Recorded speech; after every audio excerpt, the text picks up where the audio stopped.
Hey everybody, Peter Zeihan here, coming to you from Harris Saddle on New Zealand's famous root burn track. A little chilly today. Oh, stupid helicopters. Anyway, we're going to talk about Japan. While I'm out here, the G7 is getting ready for their annual summit, and of course the topic of the moment is Ukraine.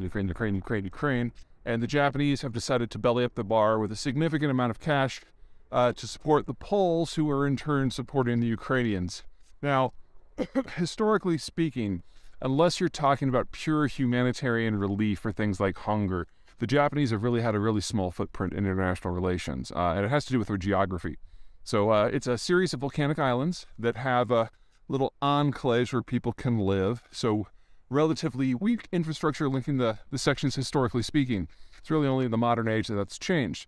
But what that does mean is that the Japanese have always had to have a significant navy, which means they've always been technologically advanced. And when that is kind of how you knit your homeland together, you can imagine how advanced you feel when you go out and you interact with countries that don't have the infrastructure and don't have the navy and don't have the technology. So the Japanese have always had a bit of a superiority complex, and that led them to basically colonize and conquer a number of countries, including China and Korea and Taiwan over the ages. And led them in World War II to try to knock the U.S. out of the war by destroying the fleet at Pearl Harbor. Now, obviously, history went a different direction, and the United States showed that even when it was fighting a land battle in Europe, that it was still able to float and sail a superior navy to the Japanese, both in terms of technical acumen and tonnage. And so the Japanese were crushed in the war, and then, of course, that was punctuated with the 2 atomic blasts in Nagasaki and Hiroshima. Now, with that kind of in the back of your mind, you have to look forward. The Japanese know in their bones, as much as they know anything, that they will never be superior to the United States in terms of economic strength, naval power, and even now technology.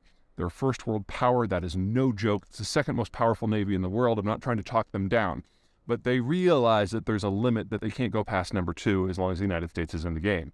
And through the 50s and the 60s and the 70s and the 80s, you had this strain of nationalism in Japan that would talk about trying for it anyway, doing another chunk of World War II. Former Tokyo Mayor Ishihara, I hope I got that name right, apologies if I didn't, can't fact check out here, advocated breaking the alliance and going its own way. Now, this was never viable. China is a naval power, and its economy is based on the import of raw materials, especially energy, and the export of finished goods. Sounds a little bit like China does it. And the United States was the power that was capable of patrolling the sea lanes and keeping commerce safe for the Japanese. But by the time we got to the 90s, a couple things had changed. Number one, Japan entered into a protracted financial crisis that I would argue they will never recover from. In kind of a weaker version, less intense version of the way that the Chinese do it, they'd print currency, they'd issue loans to everyone, they'd confiscate the savings of their population in order to make sure that there was sufficiently investment in jobs so that no one would rebel. They didn't do this to the same just ridiculous stage that the Chinese have done, but it did build up trillions of dollars of equivalent of bad debt, and they have been trying to get out from under that since the 1990s. So really, since things broke back in 1989, roughly, the Japanese economy has barely grown at all. In fact, I think it's today less than 10% larger than it was 30 years ago. I think 1993 was the last year they had any meaningful growth. So they know that the United States is on a continued growth spurt. It's not rapid by first world standards, but it's faster than anything the Japanese can manage. So that the delta between the Americans and the Japanese keeps widening. The second big thing is demographics. Because of that enclavic geography, this is a very urbanized country. Pretty much everybody lives in high-rises, and in high-rises, it's hard to tell the kids to go play in the yard, so you just don't have them. And so Japan has had one of the world's lowest birth rates, not just for years, but for decades.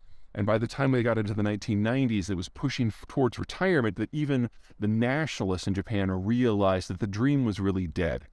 And so throughout the 90s and the 2000s and the 2010s, you had this increasing pragmatism in Japanese foreign policy versus the United States, versus Taiwan, versus China, versus Korea, where a lot of the more iconoclast positions kind of faded away, and the positions where the Japanese would try to be neutral because they didn't want a repeat of World War II, or really how it ended, kind of turn into bit by bit a little bit more proactivity. And this culminated under Donald Trump, of all presidents, when the Japanese came calling looking for a trade deal. And in the end, knowing that the United States was the demographic and the military superpower, they decided that they needed to seek a permanent alliance with the United States under Donald Trump, figuring if they could do it with Trump, they could do it with anyone. And they proved that they could. And they signed a humiliating trade deal with Washington, which is in force today. And unlike a lot of the other countries, I'm thinking here, Korea, Mexico, Canada, who signed trade deals with the Trump administration, and then in the first month of the Biden administration tried to back away from some of the more crushing details, the Japanese made it very clear that they were fine as it is, meaning that the Japanese are the only country that really sees where all of this is going with China and broader conflict in the world, especially in terms of commerce, in terms of demographics, and in terms of realizing that if you can't get along with all stripes of Americans, you risk being left on the outside. So for the Japanese to step forward and say they're going to be taking direct economic activity to directly buttress the European effort in Ukraine itself, that's a big deal because they are completely out of region. And if this had happened just 10 years ago, the Japanese would be trying to find a middle ground that would not offend anyone. But in for a penny, in for a pound, and the Japanese are in for a ton. Okay, that's it for me. Until the next Visto.